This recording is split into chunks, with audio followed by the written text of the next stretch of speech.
మిథున లగ్నం, మిథున రాశి. ఈ మిథునం వాళ్ళకి అష్టమ మరియు భాగ్యాధిపతి అయిన శని భాగ్యంలో సంచరించడం వల్ల భాగ్యాభివృద్ధి, నిల్వధనము పెంపొందడము మరియు మాట తీరు మెరుగుపడడం, సభలలో అనర్గళంగా ప్రసంగించి 10 మందిని మెప్పించి ఒప్పించగలగడం, కన్విన్సింగ్ స్కిల్స్ పెరగడం, ఇట్లాంటి పరిణామాలు ఫలితాలు కలిగే అవకాశం ఉంది. అలాగే సోదర సోదరి వర్గీయుల సహాయ సహకారాలు, తండ్రి మరియు తండ్రి తరఫు బంధువుల నుంచి సహాయ సహకారాలు అందే అవకాశాలు పరిపూర్ణంగా కనబడుతున్నాయి. అలాగే ఈ యొక్క లాభాభివృద్ధి కూడా జరిగే అవకాశం ఉంది. లాభస్థానం మీద శని యొక్క దృష్టి ఉండడం వల్ల లాభాభివృద్ధి మరియు ఆకస్మిక ధనపరమైన వ్యావహారికపరమైనటువంటి లాభాలు చేకూరుట, ఇట్లాంటి పరిణామాలు ఫలితాలు జరిగే అవకాశం ఉంది. చివరిదాకా టెన్షన్ పెట్టినప్పటికీ కూడా ఈ ఫలితాలు జరిగే అవకాశాలు పరిపూర్ణంగా కనబడుతున్నాయి. అలాగే శత్రు రోగ రుణాది పీడలు తక్కువగా ఉంటాయి. అలాగే ఎవరైతే మిమ్మల్ని చూసి ఈర్ష్యపడతారో వారి ద్వారానే మీకు మేలు చేకూరే అవకాశాలు కొద్దిగా కనబడుతున్నాయి. మరియు 5వ తారీఖు నుంచి కొద్దిగా ఈ యొక్క వివాహపరంగా ప్రయత్నాలు చేసే వాళ్ళకి వివాహపరమైనటువంటి అనుకూలత మరియు అనుకూలమైనటువంటి జీవిత భాగస్వామి లభించే అవకాశాలు కనబడుతున్నాయి. ఈ సమయంలో పెళ్లి చూపులు జరగడం కానీ, పెళ్లికి సంబంధించిన సంప్రదింపులు ఏమైనా జరిపితే కనుక అవి తలవైన తలంపుగా ముందుకెళ్ళిపోయి తొందరగా వివాహం కూడా సెటిల్ అయ్యే అవకాశాలు పరిపూర్ణంగా కనబడుతున్నాయి. మరియు సెల్ఫ్ కాన్ఫిడెన్స్, ఇమ్యూనిటీ లెవెల్స్ పెరగడము మరియు అన్ని పరాలుగా దేహ దృఢత్వత ఇట్లాంటివి కనబడుతున్నాయి. అలాగే బిజినెస్ పార్ట్నర్స్ మధ్య కూడా సంబంధ బాంధవ్యాలు మెరుగుపడతాయి. ఒకరికి ఒకళ్ళు సహకరించుకుని ఒకరి అభివృద్ధికి ఒకళ్ళు తోడ్పడతారు. అలాగే ఈ యొక్క బిజినెస్ కొత్తగా పెట్టుబడులు పెట్టే వాళ్ళకు కూడా ఈ సమయంలో పెట్టుబడి పెడితే కనుక కొద్దిగా లాభాలు వచ్చే అవకాశాలు కనబడుతున్నాయి ఈ నెల మాత్రం. కాబట్టి ఈ సమయాన్ని మీరు సరైన రీతిలో ఉపయోగించుకుంటే ఈ పరంగా మీకు కొద్దిగా బెనిఫిట్స్ అనేవి కనబడుతున్నాయి. కాబట్టి ఈ ఫలితాలన్నింటినీ కూడా ప్రయత్నించి పొందగలరు. అలాగే ఈ యొక్క భాగ్యంలో శుక్రుడు కూడా సంచరిస్తూ ఉండడం వల్ల చేసే వ్యయం సద్వ్యయం అవుతుంది. తీర్థయాత్రలో పుణ్యక్షేత్రాలకు వెళ్ళాలనే ఆసక్తి ఎక్కువ కలుగుతుంది. అలాగే ఈ పంచమాధిపత్యం కూడా ఈ శుక్రుడికి రావడం వల్ల విద్యార్థులకి విద్యలో మంచి అనుకూలమైన ఫలితాలు కనబడుతున్నాయి. కాబట్టి ఈ సమయంలో మాత్రం మీరు ఏదైనా చదివినా కానీ తొందరగా చదువు వచ్చే అవకాశాలు ఉంటాయి. అంటే ఏదైనా క్వశ్చన్కి ఆన్సర్ ప్రిపేర్ అయినా అది తొందరగా మీకు వచ్చే అవకాశాలు ఉంటాయి. కాబట్టి ఈ సమయాన్ని ఉపయోగించుకోగలరు. అలాగే కొద్దిగా అప్పుడప్పుడు కొద్దిగా టెన్షన్కి లోనవడం, మానసికమైన ఒత్తిడికి లోనవడం, కొద్దిగా తీసుకునే నిర్ణయాల తడబాటు ఇట్లాంటివి కనబడుతున్నాయి. అప్పుడప్పుడు టంగ్ స్లిప్ అవ్వడం, దానివల్ల సమస్యలు ఇబ్బందులు ఇట్లాంటివి గోచరిస్తున్నాయి. కుటుంబ సభ్యుల మధ్య కూడా స్వల్పమైనటువంటి విభేదాలు, అనవసరమైన కోపతాపాలకి గురయ్యి మీరు కూడా సమస్యలు కొని తెచ్చుకోవడం, వేరే వాళ్ళకి కూడా మీ కుటుంబ సభ్యులకి వారికి కూడా కొద్దిగా చిన్న చిన్న సమస్యలు తలెత్తే అవకాశం ఉంది. కాబట్టి ఈ పరంగా సాధ్యమైనంత మౌనం పాటించబడాల ఈ సమస్యని అధిగమించగలుగుతారు. న్యాయపరమైన టెన్షన్స్, ఒత్తిడి కొద్దిగా ఎక్కువగా ఉంటాయి. కొద్దిగా న్యాయపరమైన విషయాల్లో కొద్దిగా ఆ విషయాలు పెండింగ్ పడే అవకాశాలు కనబడుతున్నాయి. కాబట్టి ఆ విషయాల్లో కొద్దిగా ఎక్కువ ఆలోచించకపోవడం మంచిది. అంటే ఆ టైం వచ్చినప్పుడు ఆ పనులు కంప్లీట్ అవుతాయి. ఇప్పుడైతే ప్రస్తుతం యోగం తక్కువగా కనబడుతుంది. కాబట్టి దాని పరంగా ఎక్కువ ఎక్స్పెక్టేషన్లు పెట్టుకోవడం వల్ల మానసిక ఒత్తిడికి గురవుతారు. కాబట్టి అది స్లోగా ముందుకు వెళ్తే అందుకని దాని ప్రిపేర్డ్గా ఉండడం మంచిది ఆ పరంగా.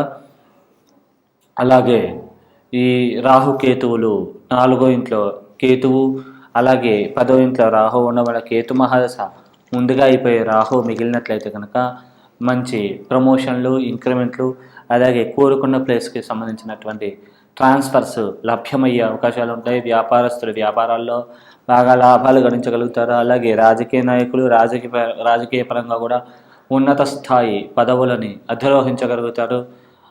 అలాగే మరియు ఏదైనా కొత్తగా ఉద్యోగం కోసం ప్రయత్నించే వాళ్ళకు కూడా మంచి ఉద్యోగాలు లభ్యమయ్యే అవకాశం ఉంటుంది. కాబట్టి కొద్దిగా శాలరీ అంటే మీరు అనుకున్నంత రాకపోవచ్చు, కానీ మరీ తక్కువ శాలరీ అయితే ఉండదండి. మీరు ఒకవేళ జాయిన్ అవ్వాలనుకుంటే కనుక ఒక మీడియం శాలరీ జాబ్స్ వచ్చే అవకాశాలు కనబడుతున్నాయి కాబట్టి మీరు ఈ సమయంలో ప్రయత్నిస్తే కనుక 100% మీకు మంచి ఉద్యోగం అయితే వస్తుంది కాబట్టి ప్రయత్నించగలరు.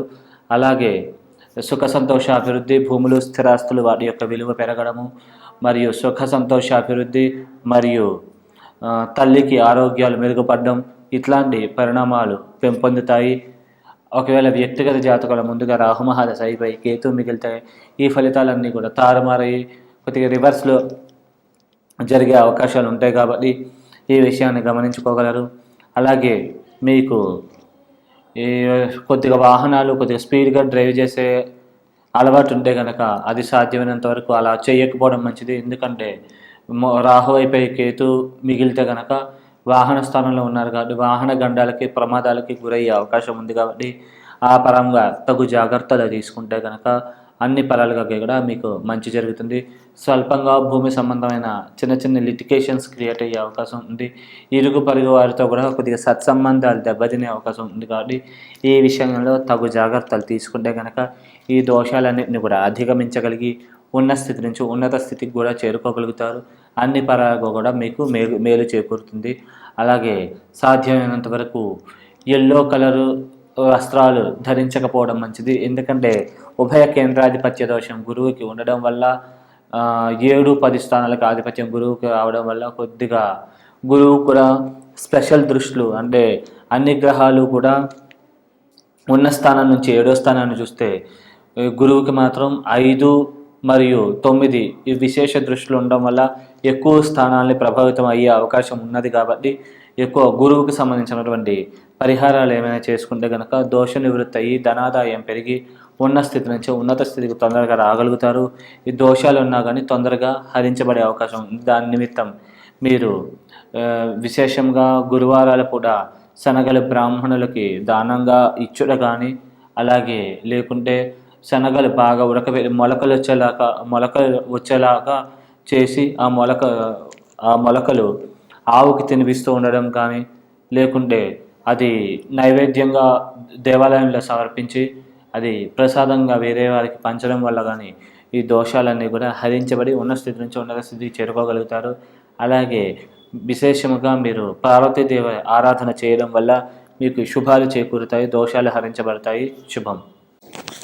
ఒకవేళ వ్యక్తిగత జాతకంలో కేతు మహాదశ ముందైపోయి రాహు మహాదశ మిగిలితే కనుక రాహుకేతులు ఇద్దరు కూడా యోగించి లాభించే అవకాశాలే అద్భుతంగా కనబడుతున్నాయి, గోచరిస్తున్నాయి.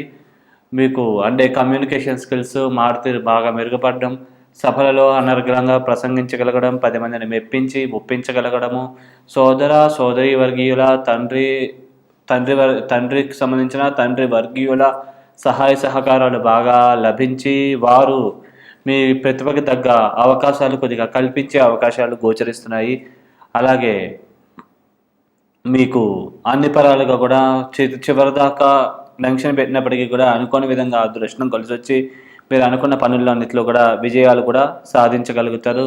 మరియు చివరిలో అదృష్టం భరించే అవకాశాలు బాగా కనబడుతున్నాయి. ఒకవేళ వ్యక్తిగత జాతకంలో ముందుగా మీకు రాహు అయిపోయి కేతు మిగిలితే కనుక ఈ పరిణామాలు ఫలితాలు కొద్దిగా వ్యతిరేకంగా కనబడుతున్నాయి, గోచరిస్తున్నాయి కాబట్టి తగు జాగ్రత్తలు తీసుకోగలరు. ఆయన మారుతీరులో తడబడ్డం, సోదర సోదరి వర్గీయుల మధ్య విభేదాలు సమస్యలు తలెత్తే అవకాశం ఉంది. మారుతీరు మాట వల్ల సమస్యలు కొని తెచ్చుకోవడము, మనం ఒకలాగా మాట్లాడితే వేరే వాళ్ళకి ఇంకోలాగా అర్థమయ్యి దానివల్ల సమస్యలు ఇబ్బందులు ఇట్లాంటివి తలెత్తే అవకాశాలు కనబడుతున్నాయి, గోచరిస్తున్నాయి కాబట్టి ఆ విషయంలో తగు జాగ్రత్తలు తీసుకోగలరు. అనుకోని విధంగా కొన్ని అదృష్టాలు అవకాశాలు కూడా చేజారిపోయే అవకాశాలు కనబడుతున్నాయి కాబట్టి ఈ పరమైన జాగ్రత్తగా తీసుకుని కొద్దిగా మౌనం పాలించినట్లయితే ఈ సమస్యలన్నింటిని గురించి కూడా అధిగమించగలుగుతారు.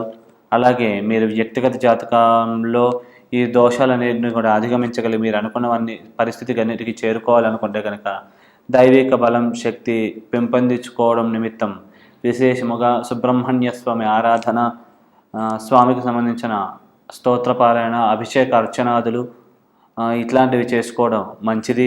అలాగే ప్రదక్షిణ చేసుకున్న అది కూడా మంచిగా జరుగుతుంది దానివల్ల కూడా.